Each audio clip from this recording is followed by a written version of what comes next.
Tienes palabras de vida eterna. ¿Dónde más iré, Dios? ¿Dónde más iré? Tienes palabras de vida eterna. También es así en la vida cristiana, en el servicio al Señor. Hay cosas nuestras que tienen que disminuir. Y hay cosas que son del Señor, resultado de la vida espiritual, que tienen que aumentar. Juan el Bautista, aquel hombre de quien Jesús dijo que era el mayor de los profetas, dijo: es necesario que Él crezca, pero que yo mengüe. Y así fue con cada gran siervo de Dios. Eso lo caracterizó, la humildad.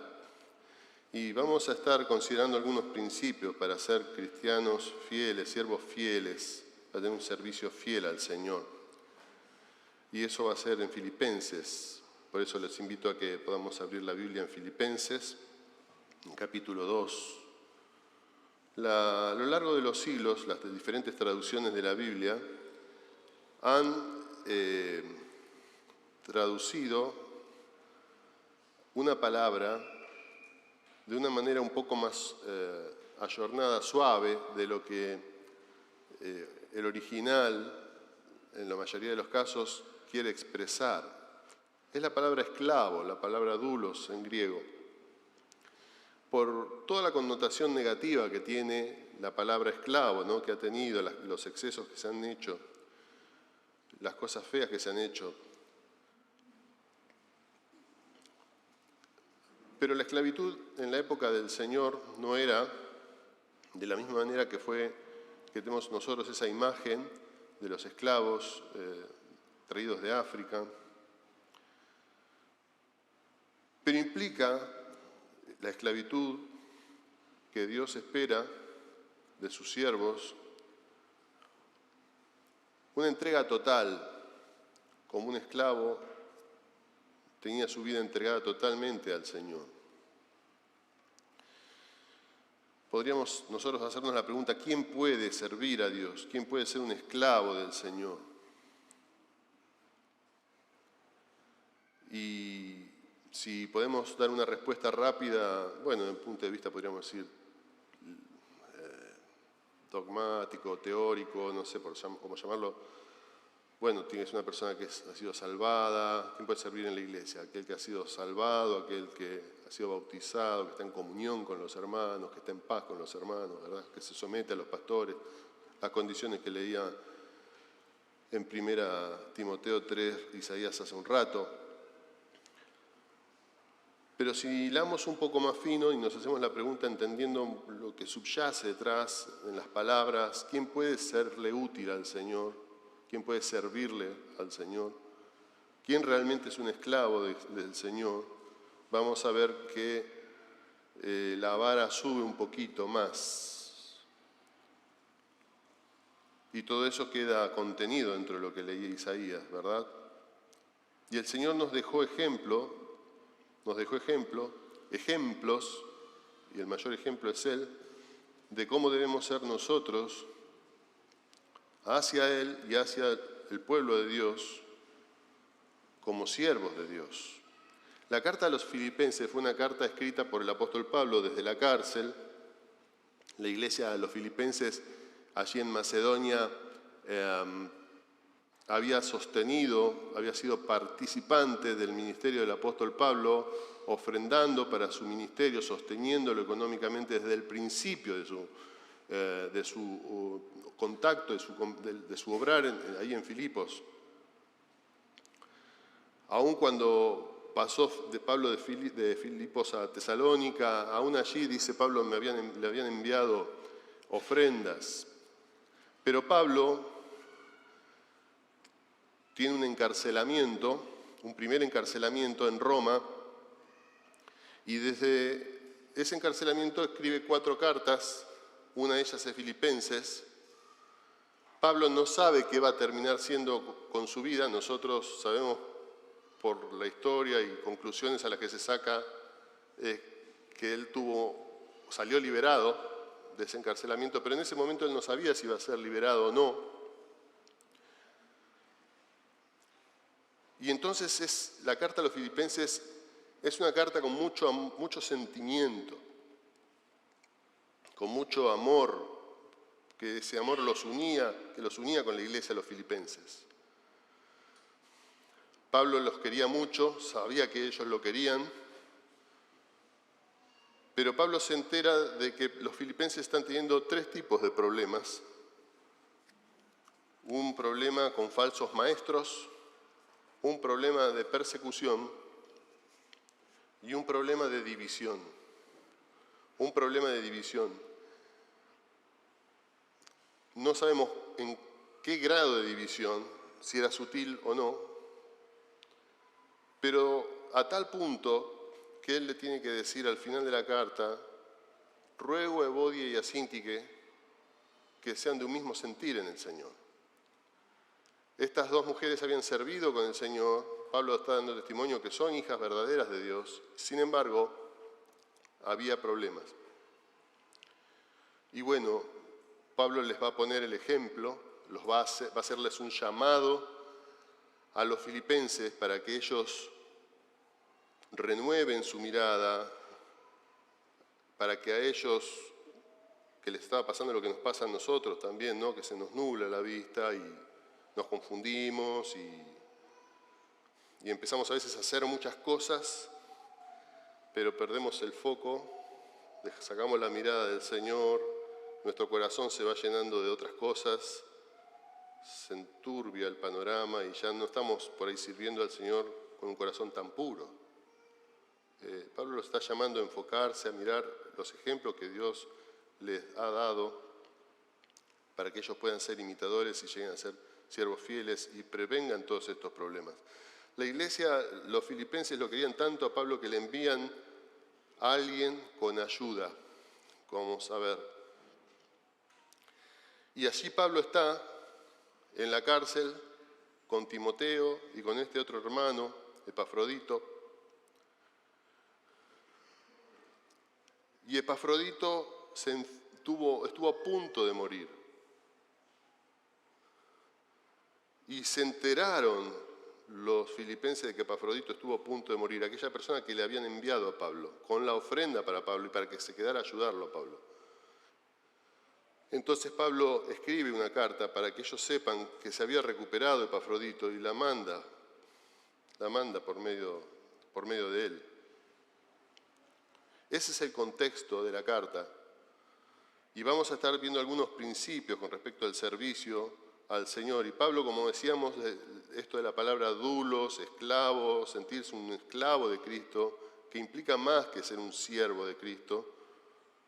Pablo desde un principio, en Filipenses 1:1, dice: Pablo y Timoteo, siervos, y ahí la palabra es dulos, de Jesucristo, a todos los santos en Cristo Jesús que están en Filipos, con los obispos y diáconos, gracia y paz a vosotros, de Dios nuestro Padre y del Señor Jesucristo. Pablo les escribe considerándolos a ellos mismos siervos de Cristo. Por eso dice Filipenses 1:27, solamente que os comportéis como es digno del Evangelio de Cristo, para que, o sea que vaya a veros o que esté ausente, oiga de vosotros que estáis firmes en un mismo espíritu, combatiendo unánimes por la fe del Evangelio.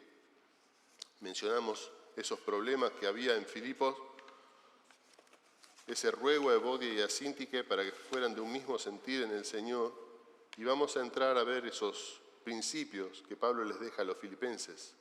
Va a darles principios que se derivan de cuatro personas, que va a mencionar allí Pablo a los filipenses. Y la primera persona que va a nombrar es a Jesús. Y nuestro primer principio va a ser que un esclavo de Cristo tiene una mirada correcta de la vida. Un esclavo de Cristo tiene una mirada correcta de la vida. Dice Filipenses 1:21, porque para mí el vivir es Cristo y el morir es ganancia. Mas si el vivir en la carne resulta para mí en beneficio de la obra, no sé entonces qué escoger. Decíamos que Pablo no sabía si iba a sobrevivir o no, La carta tiene también, si ustedes estudian Filipenses, van a ver que tiene como un tono de despedida.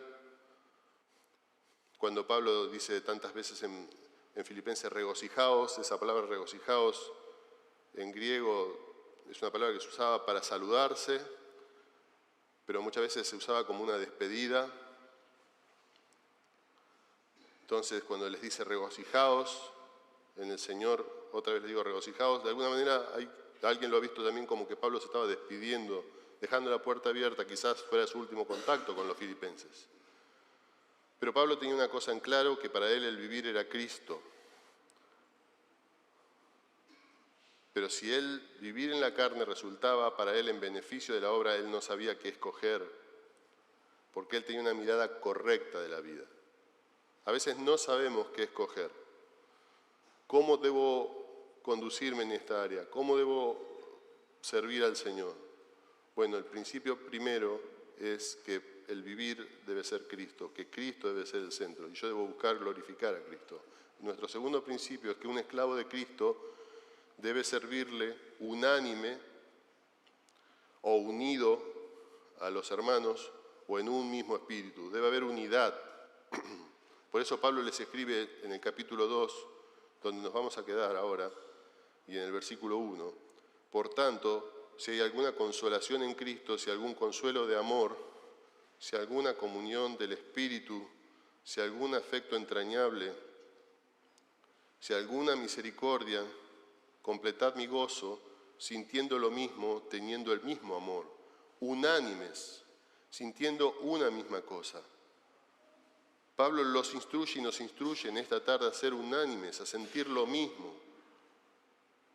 Si usted quiere servir al Señor, en primer lugar debe tener una correcta mirada de la vida, debe estar centrado en Cristo, pero en segundo lugar debe ser uno también con los hermanos.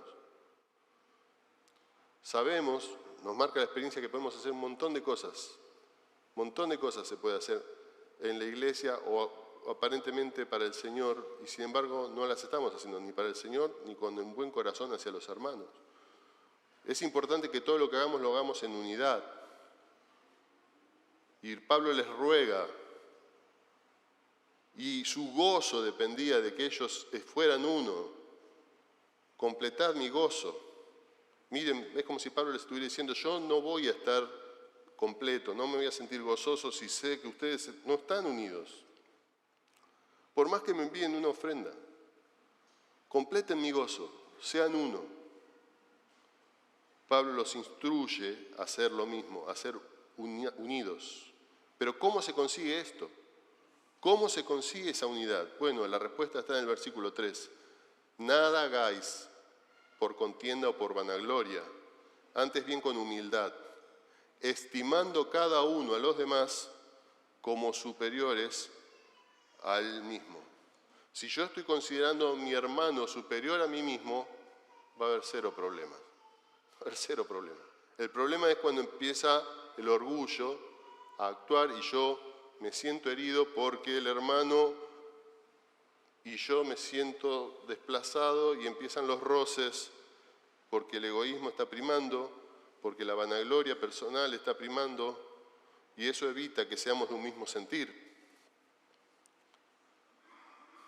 Nosotros entonces debemos tener una mirada correcta de la vida y estar unidos a los hermanos. Y nuestro tercer principio es un esclavo de Cristo debe servirle con una actitud humilde entonces, ¿verdad? ¿Cómo se logra? Bueno, lo leímos, estimando cada uno a los demás como superiores a él mismo. Usted piénselo y dígame si no es verdad, que cuántos problemas se solucionan si yo considero a mi hermano como superior a mí mismo. Si yo no me creo nada en la verdad, ¿y quién soy yo? Te decía en un sermón que escuché la otra vez de Sujel Michelén, que a él le causa gracia cuando alguien dice, fulano de tal es un gran siervo de Jesucristo. ¿Cómo es eso, gran siervo? No se puede ser un gran siervo, es un contrasentido. Un siervo no puede ser un gran siervo, es un siervo, es un esclavo. Y eso es lo que usted y yo somos o deberíamos ser, esclavos del Señor. Eso me lleva a tener una actitud humilde y considerar las ideas de los demás como mejores que las mías. Y en el caso que mi hermano esté errado y yo me dé cuenta que eso, tengo que acercarme a él de una manera empática y tratar de hablar con él en forma pacífica, evitando los conflictos sin dejar de sostener la verdad, considerando lo que el hermano opina, no queriendo imponer mi propia voluntad. Por eso dice el versículo 4, no mirando cada uno por lo suyo propio, sino cada cual también por lo de los otros, no buscando los propios intereses, porque todos tenemos nuestros propios intereses, ¿verdad? Y luego Pablo nos va a poner algunos ejemplos, como decíamos. Y el primer ejemplo, es el del Señor Jesús. El ejemplo de humillación y obediencia del Señor Jesús. Humillación y obediencia. Él comienza por el siervo por excelencia, por el mejor de todos, por Cristo Jesús. Él se hizo un esclavo para mostrarnos cómo luce un esclavo. Dice el versículo 5, haya pues en vosotros este sentir que hubo también en Cristo Jesús, el cual siendo en forma de Dios, no estimó el ser igual a Dios como cosa que aferrarse, sino que se despojó a sí mismo, tomando forma de siervo, hecho semejante a los hombres. Jesús se hizo un esclavo. Mire, cuando ahí Filipenses, en esa escalera descendente del capítulo 2, del versículo 5 en adelante, hablando del Señor Jesús, habla de que Él, siendo en forma de Dios, no estimó el ser igual a Dios como cosa que aferrarse. Cuando dice siendo en forma de Dios, la palabra en griego es morfe, y en griego había dos palabras para forma. Una era lo que es la forma externa y otra es lo que se es en esencia. La palabra morfe tiene que ver con eso, con la esencia. Lo que está diciendo es que Cristo era Dios. Cristo es Dios. Siendo en forma de Dios significa que Cristo, siendo Dios, no estimó el ser igual a Dios como cosa que aferrarse, sino que se despojó a sí mismo, tomando forma de siervo. Y cuando dice forma de siervo, esa palabra forma nuevamente es morfe. Y lo que está diciendo es que no es que Cristo se puso un disfraz de siervo. No es que Cristo dejó los cielos y se hizo un hombre y hacía como de siervo. No, Él se hizo un esclavo. Se hizo un esclavo para salvarlo, para salvarme. Hecho semejante a los hombres.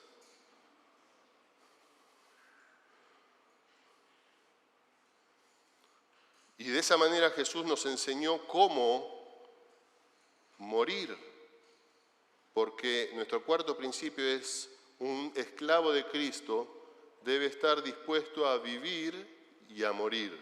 Un esclavo de Cristo debe estar dispuesto a vivir y a morir. Dice el versículo 8, y estando en la condición de hombre se humilló a sí mismo, haciéndose obediente hasta la muerte y muerte de cruz.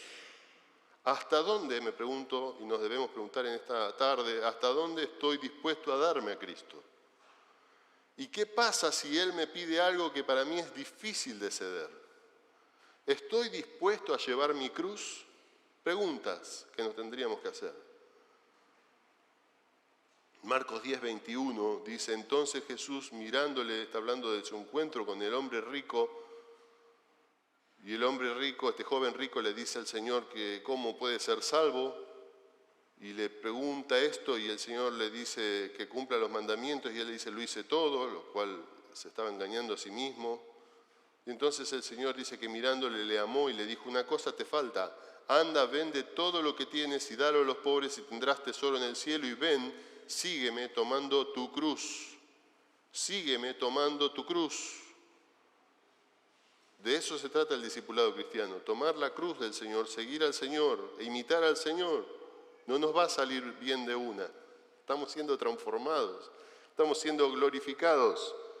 Al ver a Jesús, al conocer a Jesús a través de su palabra, dice Corintios 13:18, 2 Corintios 13:18, somos transformados en la misma imagen como quien se ve en un espejo poco a poco vamos siendo moldeados a la imagen de su Hijo. Dios está formando a su Hijo en los creyentes. Eso no es de un día para el otro, es el proceso que llamamos santificación, pero implica un seguir a Jesús tomando la cruz. Y un esclavo de Cristo debe estar dispuesto a llevar su cruz todo el tiempo. Todo el tiempo. Y recalco todo el tiempo, porque a veces lo hacemos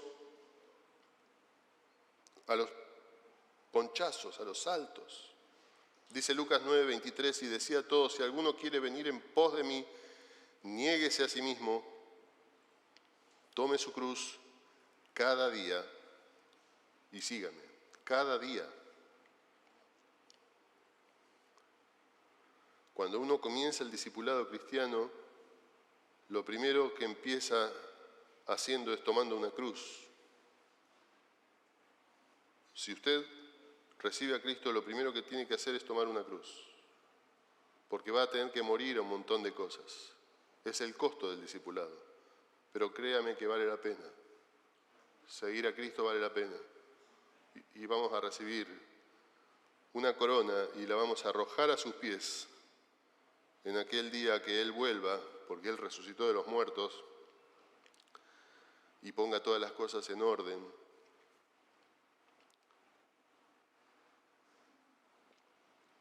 Y ya no haya pecado ni muerte. Perdón. Dice Lucas 14:27, y el que no lleva su cruz y viene en pos de mí no puede ser mi discípulo. Quinto principio. Un esclavo de Cristo debe estar asido, tomado a la palabra de vida. Dice el versículo 16, asidos de la palabra de vida, para que en el día de Cristo yo pueda gloriarme de que no he corrido en vano, ni en vano he trabajado. Asidos de la palabra de vida, significa ahí aferrados a la palabra de vida. Significa, como quien toma un estandarte y levanta un estandarte. Y esto tiene que ver, estar asido a la palabra de vida es vivir de una manera evangelística. Asido de la palabra de vida, proclamando la palabra de vida, con mi vida y de palabra, evangelizando, como decía Isaías en la oración, qué maravilla que uno pueda abrir su boca y ser usado por el Señor, y esa palabra, que es la palabra del Señor, si uno está hablando de la palabra del Señor, por supuesto, pueda hacer una transformación en la vida de otra persona. Un esclavo debía agradar a su amo, cumpliendo lo que éste le mandaba. Y si no había una indicación clara de parte de éste, debía siempre buscar el interés de su Señor. Pablo empieza poniendo el ejemplo del siervo por excelencia, Jesucristo. Pero luego va a pasar a hablar de sí mismo. Pablo fue un discípulo de Cristo. Era un apóstol del Señor. Lucas 6:40 nos habla del Señor acerca del discipulado y dice que el discípulo no es superior a su maestro, mas todo el que fuere perfeccionado será como su maestro. Pablo fue entrenado por Cristo, fue discipulado por Cristo. Por eso Pablo, inspirado por el Espíritu Santo, puede decir en 1 Corintios 11:1, sed imitadores de mí, así como yo de Cristo. Por eso, nuestro sexto principio es, un esclavo de Cristo es alguien que está siendo discipulado por Él. Un esclavo de Cristo es alguien que está siendo discipulado por el Señor. Él servía a Cristo por amor a Cristo, pero también tenía temor de ser descalificado. Y eso lo llevó a ser muy celoso. Pablo tenía una visión correcta de su propio servicio al Señor. Nosotros vemos al gran apóstol Pablo y decimos, wow, Pablo, y realmente lo fue.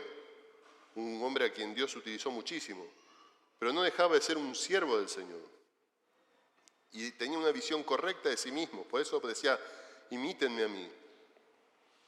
Por eso dice el versículo 17 de Filipenses 2, y aunque sea derramado en libación sobre el sacrificio y servicio de vuestra fe, me gozo y regocijo con todos vosotros. Y asimismo gozaos y regocijaos también vosotros conmigo. ¿Qué está diciendo Pablo? Pablo está diciendo, miren, si yo soy como una libación, o él está diciendo, yo me considero una libación sobre el sacrificio de vuestra fe. La libación era algo que se ponía al final del sacrificio, se derramaba, podía ser aceite o vino, que se derramaba al final del sacrificio y subía un humo a la presencia de la deidad. Y Pablo al decir, y aunque sea derramado en libación sobre el sacrificio y servicio de vuestra fe, lo que está diciendo, miren, yo soy la libación. Lo que yo haga es la libación. El sacrificio verdadero lo están haciendo ustedes. Gracias, hermano. Tengo acá. Hasta que tengo jugo. Sí, gracias. No, está bien. Se me seca la garganta y empiezo con tos. Perdón. Pablo está diciendo, el sacrificio es el que están haciendo ustedes. Él podría estar pensando, yo soy el apóstol. Ustedes son producto de mi ministerio. Sin embargo, él está diciendo, ustedes están haciendo el sacrificio. Yo soy la libación. Yo soy eso que va a lo último del sacrificio.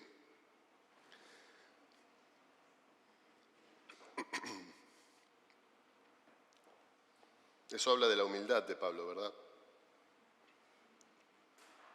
Y dice, y aunque, es cuando uno lee y aunque, ¿no? Y aunque sea derramado en libación,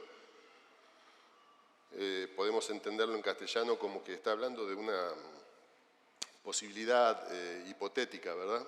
Sin embargo, en griego se entiende mejor, la traducción sería debido a, en vez de aunque. Debido a que estoy siendo derramado. Pablo estaba haciéndolo. Pablo estaba dando su vida por ellos, por el Señor, por todas las iglesias. Y Pablo estaba dando su vida, ¿por qué no decirlo? Por nosotros, porque él fue fiel en la cárcel y escribió estas cartas siendo usado por Dios para nuestro bien.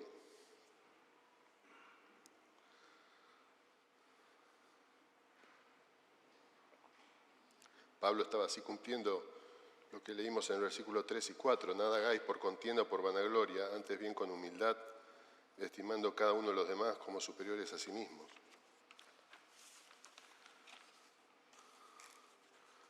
Cuando él habla ahí de servicio de vuestra fe, la palabra es liturgos, liturgia, y habla del servicio sacerdotal.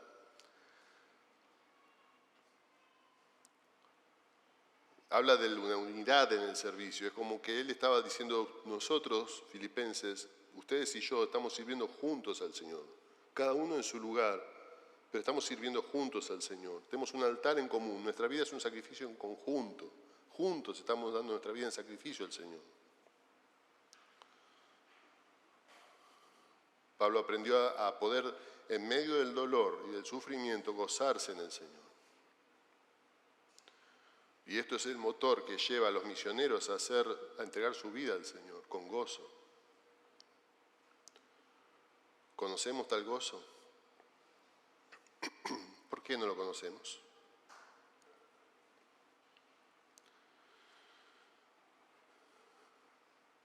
Ustedes habrán escuchado de Jim Elliot, aquel siervo de Dios que entregó su vida llevando el Evangelio en Ecuador. Su esposa, que le sobrevivió muchos años, luego dijo, luego de la muerte de su esposo a mano de los indios, Cristo es suficiente. No necesitamos grupos de apoyo para cada tribulación. Las penas más ampliamente divergentes pueden ser llevadas al pie de la misma vieja cruz rugosa y encontrar allí la limpieza, la paz y el gozo.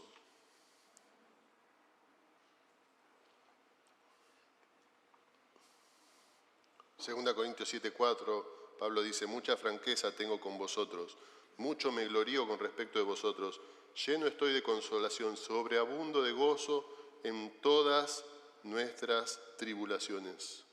Colosenses 1:24, ahora me gozo en lo que padezco por vosotros. Pablo aprendió a sufrir bien por el Señor.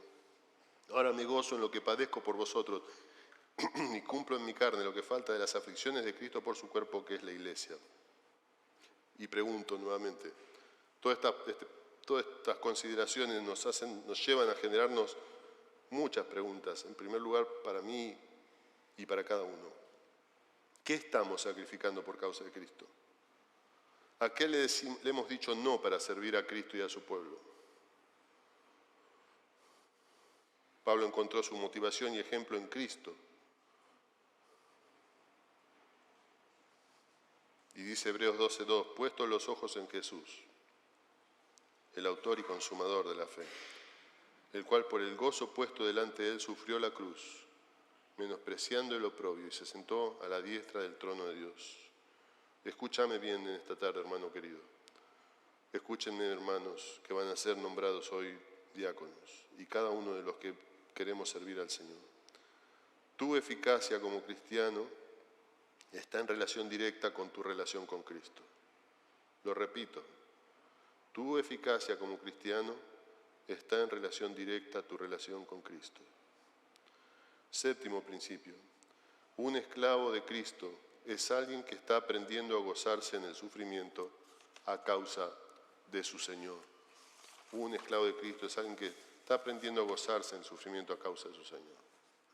Pero Pablo prosigue y ha dado el ejemplo de Cristo, el ejemplo de Pablo, y ahora va a pasar a hablar de Timoteo. Timoteo era el hijo espiritual de Pablo.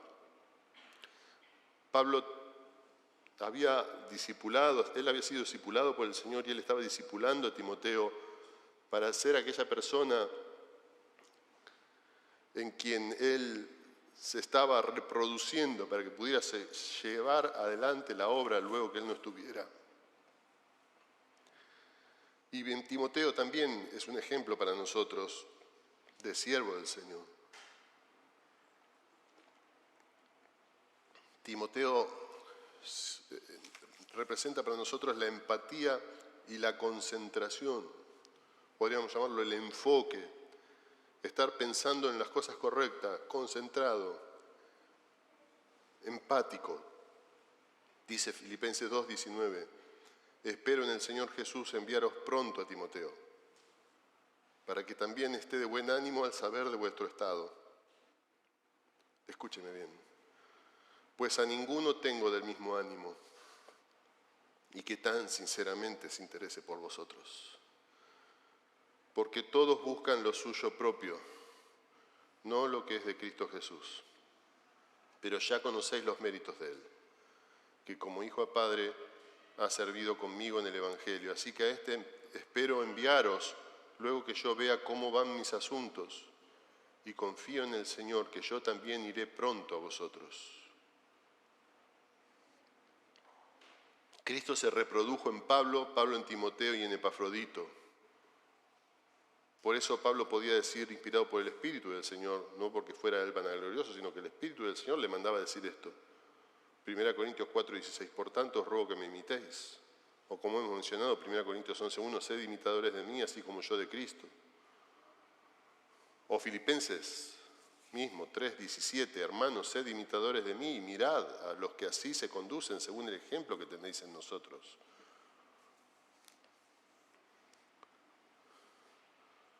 Y Pablo depende del Señor en todos sus planes. Por eso dice el versículo 19, espero en el Señor Jesús.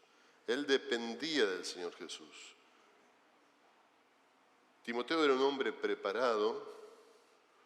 Pablo lo había discipulado, pero era un hombre preparado. Timoteo tenía un padre griego y su madre y su abuela eran judías y ellas se habían convertido y lo habían llevado desde pequeño a la fe en el Señor. Y cuando conoce a Pablo, lo sigue a Pablo y Pablo empieza a discipularlo.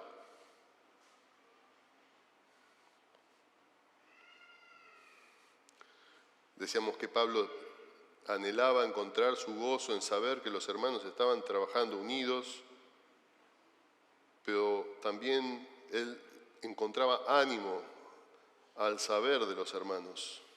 Por eso dice, para que yo también esté de buen ánimo al saber de vuestro estado. Va a enviar a Timoteo.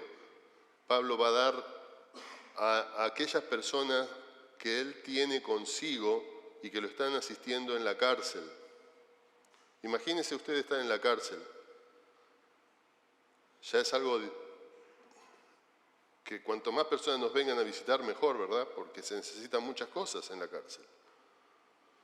Más en una cárcel de aquel tiempo, que no había comunicaciones. Pablo le escribe a Timoteo en la segunda carta a Timoteo, poco antes de morir, y le dice, envíame el capote. Muchas necesidades en la cárcel. Y Pablo ahí tiene dos personas nada más que quedan con él ayudándolo. Está Timoteo y está Epafrodito, y él se va a desprender de aún de ellos por el bien de los hermanos. Pablo les está enviando a Timoteo.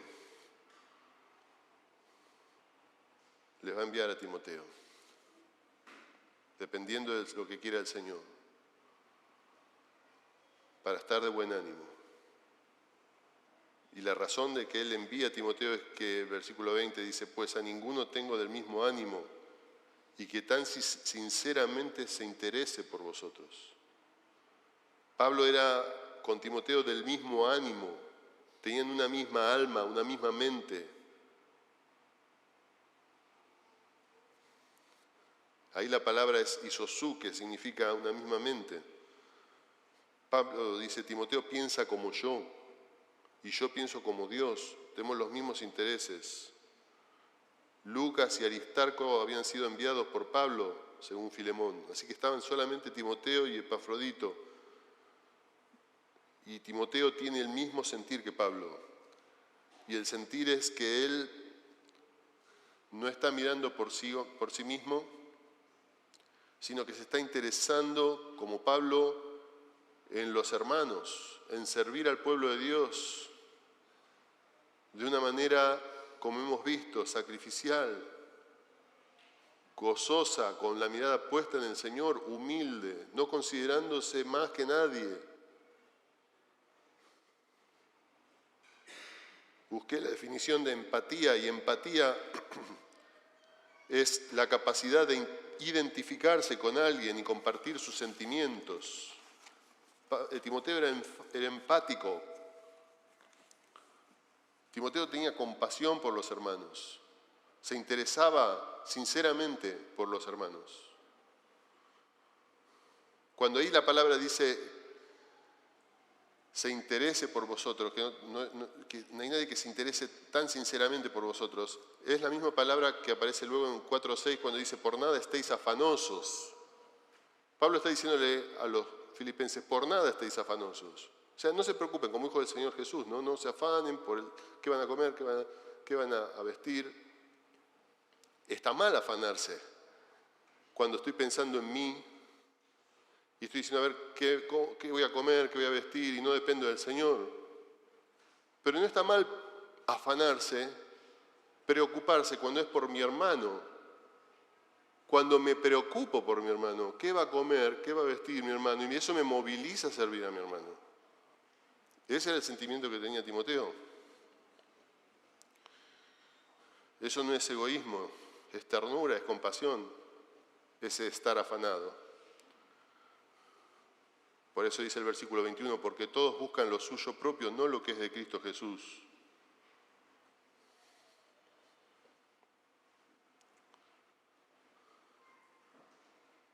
Timoteo era un siervo probado. Ya conocéis los méritos de él, dice. Era un siervo sumiso. Dice que como a hijo a padre ha servido conmigo en el Evangelio.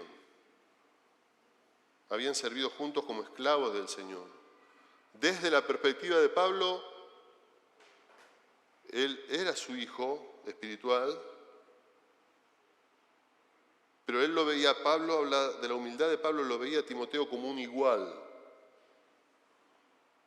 Desde la perspectiva de Timoteo, Timoteo lo veía a Pablo como un padre espiritual. Ahí la palabra hijo es la palabra tecnon, es habla de la descendencia y habla de una sumisión hermosa en el servicio cristiano.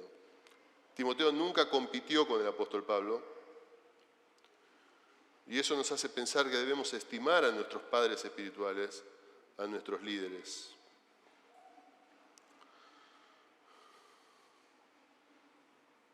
Hebreos 13:23 dice que Timoteo estuvo en la cárcel. No sabemos mucho más de Timoteo, pero dice que él estuvo en la cárcel y que fue liberado. Haga lo que usted haga para el Señor, el Evangelio debe ser lo que lo motive a usted a servir al Señor con un corazón correcto. Timoteo era un hombre útil al Señor y un hombre útil a Pablo, un hombre útil al pueblo de Dios. Versículo 23, así que a este espero enviaros luego que yo vea cómo van mis asuntos. A este espero enviaros, en dependencia del Señor, luego que yo vea cómo van mis asuntos. Pablo dice, no sé qué va a pasar conmigo. No sé si me van a matar esta vez o no. Déjenme ver un poquito cómo van las cosas, pero yo quiero mandarles a lo mejor que tengo, que es Timoteo. Pablo les está diciendo, Timoteo está disponible. Timoteo está disponible para servirles, porque él sirve al Señor. Versículo 24, y confío en el Señor que yo también iré pronto a vosotros, siempre dependiendo de la soberanía de Dios. Pero la vida de Timoteo nos enseña también que un siervo del Señor puede flaquear, que a veces hay bajones en la vida espiritual. Por eso la carta segunda a Timoteo es una carta donde Pablo tiene que animar a Timoteo a que cumpla su ministerio. Porque el que piense estar firme, mire que no caiga, ¿verdad? Y si caemos, le pedimos perdón al Señor y seguimos para adelante. Debemos cuidarnos. No todo pecado es igual. Hay pecados que descalifican para la obra para el Señor, para el liderazgo. Marido de una sola mujer, dice de los diáconos. Pero cuando he pecado, cuando le he fallado al Señor, le puedo pedir perdón al Señor y el Señor me restaura. Octavo principio, un esclavo de Cristo es alguien que está concentrado en servir a su Señor. Y como Timoteo, es capaz de identificarse con su pueblo, ser empático y compartir sus sentimientos. Pero nos va a dar un cuarto ejemplo, Pablo, y es el ejemplo de Epafrodito. Y Epafrodito es ejemplo de aquel que se juega todo por amor al Señor. Aquel que se juega todo por amor al Señor. Dice el versículo 25, mas tuve por necesario enviaros a Epafrodito, mi hermano y colaborador y compañero de milicia, vuestro mensajero y ministrador de mis necesidades, porque él tenía gran deseo de veros a todos vosotros y gravemente se angustió porque habíais oído que había enfermado, pues en verdad estuvo enfermo, a punto de morir. Pero Dios tuvo misericordia de él. Y no solamente de él, sino también de mí, para que yo no tuviese tristeza sobre tristeza. Así que le envío con mayor solicitud. Yo no sé si usted se da cuenta, pero qué desprendido que era Pablo, ¿verdad? Cuando uno está en necesidad es como que le agarra miedo, ¿no? Cuando se dispara el dólar, todos vamos corriendo a comprar mercadería antes que suban más los precios. Siempre estamos resguardándonos, cuidándonos de tener, y guarda que no me falte esto. Pablo está en la cárcel y él se está desprendiendo, pensando en enviar a Timoteo, enviándoles ahora a Epafrodito. Así que le envío con mayor solicitud, para que al verle de nuevo os gocéis y yo esté con menos tristeza. Pablo estaba triste porque estaban tristes los filipenses, porque sabían que se había enfermado Epafrodito. Recibidle, pues, versículo 29, en el Señor con todo gozo y tened en estima a los que son como Él. Porque por la obra de Cristo estuvo próximo a la muerte, exponiendo su vida para suplir lo que faltaba en vuestro servicio por mí. Miren, alguien dijo, muchos llegan al himno en el aposento alto. Muchos llegan al himno en el aposento alto. Pocos llegan al Gólgota. Es decir, muchos cantan el himno con el Señor en el aposento alto, pero pocos lo acompañan a la cruz. Epafrodito fue alguien que se jugó todo por el Señor. Epafrodito era muy parecido a nosotros, en el sentido que era un hombre común, de un contexto pagano. Imagínense que la iglesia en Filipos amaba a Pablo, sabía que estaba en la cárcel, le querían enviar ayuda, ¿y a quién le iban a enviar? Le iban a enviar a alguien, en primer lugar, que fuera confiable, alguien que no se fuera con el dinero a otro lado, que llegara a ese dinero. Pero también estaban enviándole más que dinero a Pablo, le estaban enviando a Epafrodito. Epafrodito se quedó con Pablo, viviendo como si fuera un prisionero, para asistir a Pablo en la cárcel. La iglesia lo encomendó a Epafrodito. Los filipenses nunca hubieran enviado a un hermano para cuidar a Pablo que no fuera piadoso, que no tuviera virtud espiritual, que no tuviera un corazón de siervo, que no fuera digno de confianza. Esto nos habla que Epafrodito era un hombre valiente, sabía en lo que se estaba metiendo. Cuando nosotros queremos servir al Señor debemos saber dónde nos estamos metiendo. No podemos hacer cualquier cosa. Cuando nosotros queremos seguir a Cristo estamos tomando una cruz. No podemos tomarla hoy y mañana dejarla. Cuando yo tomo una responsabilidad para el servicio al Señor dentro de la iglesia, sea diácono, sea pastor, estoy tomando con responsabilidad, una responsabilidad. Y el Señor me va a pedir cuenta, yo tengo que hacerlo con temor del Señor. Pero quiero decirles algo más de Epafrodito. Epafrodito es un hombre común, decía, como nosotros. Epafrodito era un nombre muy común en aquella época. Significa favorito de Afrodita. Afrodita era la diosa del amor, de la buena suerte, una diosa muy popular en el mundo griego. Es decir, que Epafrodito salió ¿de dónde? Salió de un mundo pagano. Epafrodito era una primera generación de creyentes. Esta es una iglesia relativamente nueva. Acá hay muchas personas, muchos hermanos que seguramente son primera generación de creyentes en su familia. ¿Cómo sabemos que Epafrodito era así? Porque los padres le pusieron Epafrodito. Le pusieron preferido, como dije, favorito de Afrodita. Sus padres adoraban a Afrodita, no adoraban al Dios verdadero. Y Pablo está hablando de Epafrodito y va a decir, le va a poner cinco títulos. Le dice, mi hermano y colaborador y compañero de milicia, vuestro mensajero y ministrador de mis necesidades. Pablo está exaltando al hermano, le está diciendo, él es mi compañero, él es mi hermano, mi amigo, él es mi colaborador, él es mi compañero de milicia. Y cuando dice compañero de milicia, es un término militar que usaban los generales para exaltar a un soldado que había sido bueno en la batalla, para honrarlo. Le estaban diciendo, usted es un compañero estratega, un compañero en la batalla, usted ha sido valiente en la batalla. Y esto también nos habla del corazón humilde de Pablo. Pero era el mensajero, el apóstol, el mensajero de los filipenses para Pablo. Apóstol en el sentido que era el enviado de los filipenses para Pablo.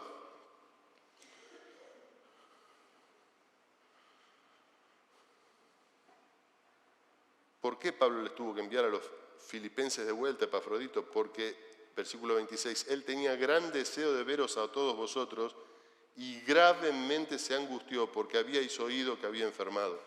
Se habían enterado de que había estado enfermo, que estuvo corriendo riesgo su vida, y de eso se enteró Epafrodito, y Epafrodito dice, ellos no saben que yo ya me recuperé. Y estaba angustiado también, esa empatía por los hermanos. Esto nos habla que debemos preocuparnos los unos por los otros, hermanos. Debemos cuidar nuestras relaciones, debemos preocuparnos y ocuparnos en nuestras relaciones personales en la iglesia.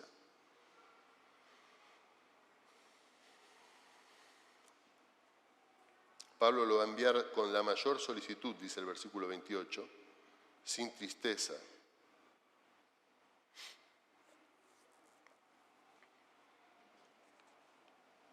Fíjense que en este pasaje que hemos estudiado en esta tarde, nadie está preocupado por sí mismo. Pablo está preocupado por los filipenses. Timoteo está preocupado por los filipenses. Epafrodito está preocupado por los filipenses. Pablo está preocupado por Epafrodito y por Timoteo. Los filipenses están preocupados por Pablo y por Epafrodito. Epafrodito expuso su vida en el servicio del Señor. Dice el versículo 30, porque por la obra de Cristo estuvo próximo a la muerte, exponiendo su vida para suplir lo que faltaba en vuestro servicio por mí. Y Pablo al escribir esto está haciendo un juego de palabras. Cuando dice exponiendo su vida, la palabra es períbala, que es echar los dados.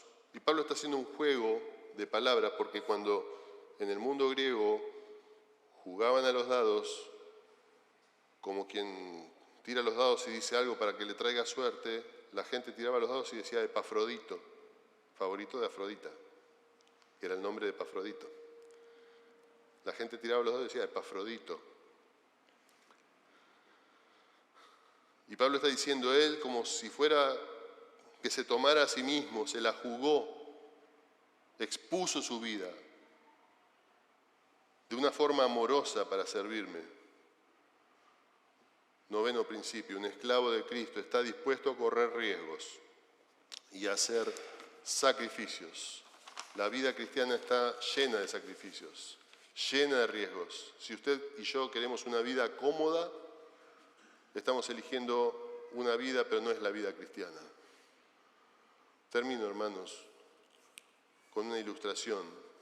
En el siglo II, después de la iglesia primitiva, existió un grupo que se llamaban los Parabalani.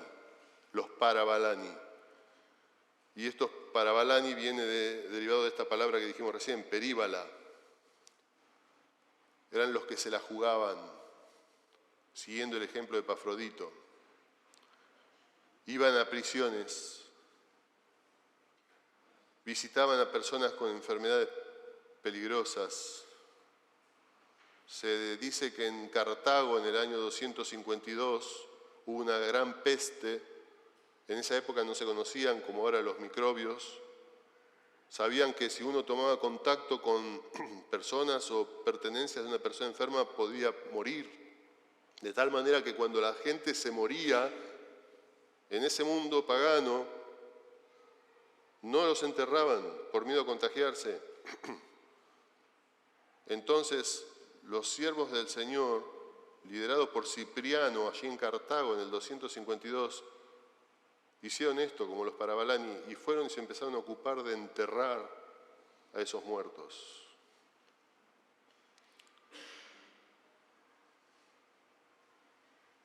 Debemos ser siervos útiles al Señor. Si queremos ser siervos útiles al Señor, debemos seguir estos principios que el Señor nos ha enseñado en esta tarde. Y estos principios que hemos visto, de alguna manera, nos dejan sin excusas.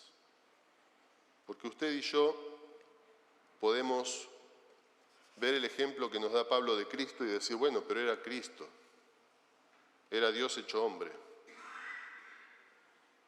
Y podemos proseguir y ver el ejemplo de Pablo y decir, bueno, pero era el apóstol Pablo, ¿no? un gran siervo de Dios. O podemos decir, bueno, está el ejemplo de Timoteo, pero Timoteo era el discípulo de Pablo, un hombre preparado. Pablo le dedicó su vida. ¿Qué querés? ¿Pero qué de Epafrodito? Epafrodito es usted y yo. Epafrodito nos deja sin excusas. Epafrodito tenía todas en contra. No tenía familiares creyentes, no era de una familia cristiana, no era tercera, cuarta generación de pastores. Era usted y yo. Era la mayoría de ustedes, de los que estamos acá. Quizá primera generación de cristianos, pero se la jugó. Tuvo las condiciones necesarias para servir al Señor y expuso su vida. Decidió correr riesgos para servir al Señor. ¿Qué hemos sacrificado para Cristo, hermanos? Cristo merece que le demos todo. Amén.